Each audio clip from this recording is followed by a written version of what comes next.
न्यूट्रिशन.com classic 2021। मैं Sunny Francis आप सबके समक्ष, और अब मैं एक ऐसे लेजेंड को आपसे मिलाने वाला हूं जो इंडियन बॉडी बिल्डिंग या इंडियन एथलीट की इंडस्ट्री में कह सकते हैं मतलब बोलते हैं ना, एक महाराष्ट्र में बाप होती महाबापीच है वो।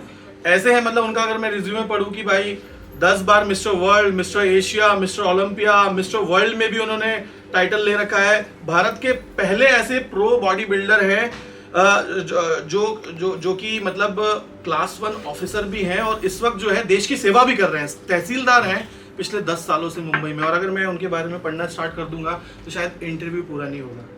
जी हाँ, मैं बात कर रहा हूँ the legend himself, Suhas Khamkar sir की। सर स्वागत है आपका नागपुर में। थैंक यू, नमस्ते सर सबसे पहले तो नागपुर में आपको आके कैसा लग रहा है?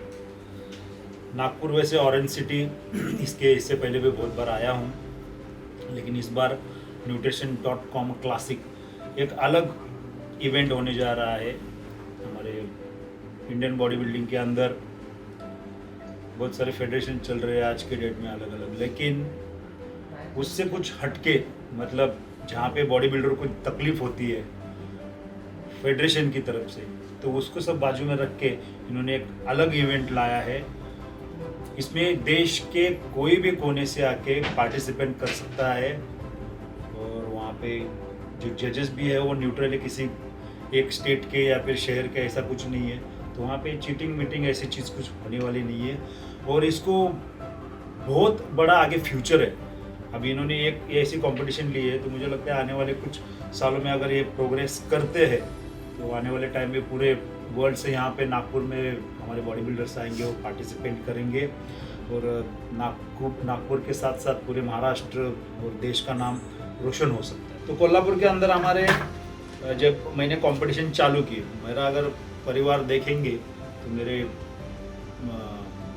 ग्रैंडफादर, मेरे फादर, ये सब जो है कुश्ती खेलते थे। मतलब मेरे मम्मी के डैडी और पापा के डैडी भी, और उनके बाद में फिर मेरे सब अंकल विंकल सब कुश्ती करते थे। लेकिन मुझे कुछ थोड़ा अलग सा करना था। जब मैं भी स्टार्टिंग में तालीम में गया, थोड़ा एक्सरसाइज वगैरह वो तालीम का करने लगा, लेकिन कुछ टाइम के बाद जब मतलब मैं 15-16 साल का जब हुआ तो मुझे लगा नहीं, मुझे कुछ तो अलग करना चाहिए। तो वो टाइम पे मैंने बॉडी बिल्डिंग की तरफ देखा, तो मेरा भाई जो था वो एक लोकल कंपटीशन में पार्टिसिपेट करता था। तो उस कंपटीशन में देख के मुझे बहुत अच्छा लगा कि अरे ये बहुत ही कुछ अलग है। तो पूरे मसल्स, वो 6 पैक, वो सब देख के मुझे अच्छा लगा, मुझे ये करना चाहिए। तो मैंने एक दिन एक लोकल कंपटीशन था, उसमें पार्ट लिया और मेरा 4th प्लेस आया। मतलब वो मराठी में हमारे उधर बोलते हैं उत्तेजना, मतलब उसको पुश करने के लिए, उसको आने वाले टाइम में थोड़ा बढ़ावा देने के लिए वो 4th प्लेस देती जाती थी वो टाइम पे। अभी तो 6 प्लेस तक नंबर देते हैं, लेकिन वो टाइम पे सिर्फ 3 ही नंबर थे। तो मुझे 4th प्लेस मिली थी, और उसके बाद में बोला मैं इसमें अच्छे से कर सकता हूँ। उससे कंटिन्यूसली आगे मैंने बॉडी बिल्डिंग चालू की, पेपर में फ़ोटो छपने लगे।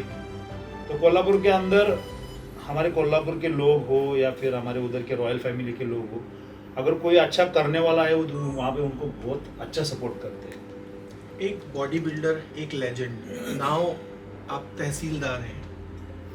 जब आप रूबरू होते हैं अलग अलग समस्याएं, कुछ गरीब लोग, कुछ ऐसे लोग आपके पास लेके आते होंगे, तो एक बॉडी बिल्डर और एक तहसीलदार, क्या एक एक्सपीरियंस रहता है आपका?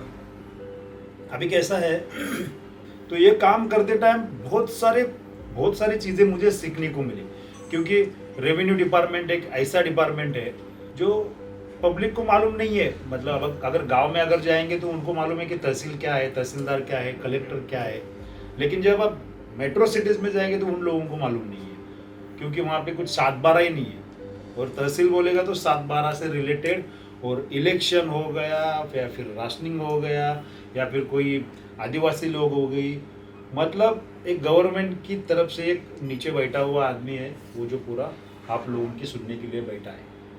तो वहाँ पे जो समस्या आती है, मतलब किसी को कुछ भी तकलीफ होती है तो वो सीधा तहसील ऑफिस में आते हैं। तो ये थे बहुत सारी चीज़ें हमने देखी है वहाँ पे वो टाइम पे। वैसे अच्छी तरीके से उनको हेल्प करने की कोशिश की है हमारी तरफ से। सर आप कंपटीशन के लिए अब थोड़ी देर बाद जाएंगे, बहुत सारे एस्पायरिंग जो बॉडी बिल्डर्स हैं, नए बच्चे हैं, शायद कुछ कुछ बच्चे तो ऐसे हैं जो पहली बार स्टेज पे आएंगे, क्या कहना चाहेगा एक लेजेंड उन बच्चों के लिए? यस बिल्कुल। मुझे लगता है 15-20 दिन से वो इंस्टाग्राम पे फोटोज़ वगैरह आ रहे हैं और बहुत सारे लोगों के मैसेजेस आ रहे हैं कि सर हमारा नसीब है कि आपके सामने हम परफॉर्म कर पाएंगे, आपके सामने पोजिंग कर पाएंगे वगैरह।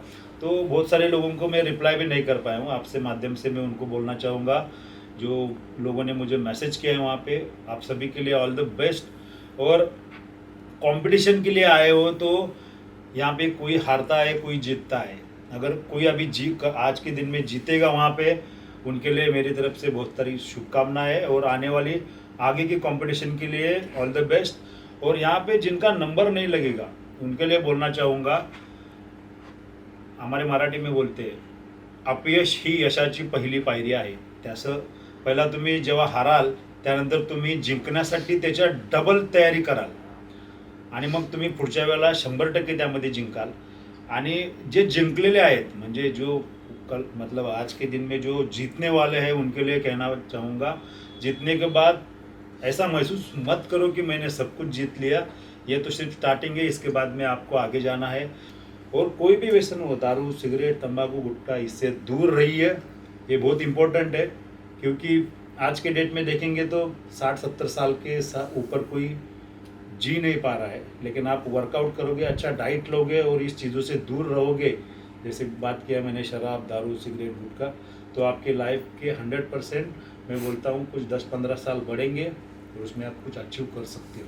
सर ऑल इन ऑल कहना चाहते हैं कि कौन कहता है आसमान में छेद नहीं होता, एक पत्थर तो तबीयत से उछालो, और ऐसे लेजेंड ने ये पत्थर उछाल रखा है। और शायद इनकी मुझे लगता है ये भी शुभकामनाएं होंगी कि इस तरीके से कोई नया आए और इस तरीके से नया बॉडी बिल्डर आए और ऊंचाइयों को छुए। सर जाते जाते एक आखिरी बात, nutrition.com से मनोज महल्ले और जो ओशिन है और अनवर भाई, उन्होंने बहुत योगदान दिया, उनके लिए क्या कहना चाहेंगे? यस बिल्कुल। मैं कल आने के बाद जब उनका मैंने थॉट देखा, उनकी प्लानिंग्स देखी थी, मैं वही कहना चाहूँगा कि इन्होंने जो ये ऑर्गेनाइज किया है बहुत ही अच्छे तरीके से प्लान किया हुआ है। इसको फ्यूचर बहुत अच्छा है, इसमें किसी को ना कोई मतलब कोई टकराव हो, ना किसी से खेद हो, इस तरीके से कंपटीशन होगी। क्योंकि फेडरेशन जहाँ पे आते हैं वहाँ पे बहुत सारी तकलीफें आती है, तो फेडरेशन को छोड़ के इन्होंने अलग सा कुछ प्लान किया है। और ये आने वाले हमारे जो अपकमिंग बॉडी बिल्डर्स है उनके लिए ये बहुत ही मतलब गोल्डन चांस है, इसमें बहुत सारी चीज़ें हो सकती है। और उनके लिए मैं ऑल द बेस्ट कहना चाहूँगा, उन्हें बहुत ही अच्छा प्लानिंग किया हुआ है। इसके आगे जाके हर साल ये कॉम्पिटिशन्स आप कराते रहो और हमारे नागपुर के अंदर कुछ अच्छे अच्छे बॉडी बिल्डर्स बना के हमारा देश का नाम रोशन करे, ऐसी मैं शुभेच्छा दूंगा। चलिए सर, शुभकामनाएं हमारी Yes, आपके साथ है। thank you. जय महाराष्ट्र एंड जय हिंद सर। जय हिंद। आपसे मिलके बड़ी खुशी हुई और Thank you. मैं समझता हूँ ये एक लेजेंड है जिन्हें सबने फॉलो करना चाहिए, क्योंकि इन्होंने प्रूफ किया है कि इन्होंने जैसे बताया कि काफ़ी इन्होंने गरीबी देखी, सब कुछ देखा, और उसके बाद इन्होंने अपनी नौकरी क्लास 1 ऑफिसर भी बने और देश विदेश में बॉडी बिल्डिंग के द्वारा नाम भी रोशन किया। तो मिलेंगे हम अगली बार अगले एपिसोड में, तब तक के लिए nutrition.com को देखते रहो। Thank you sir. Thank you.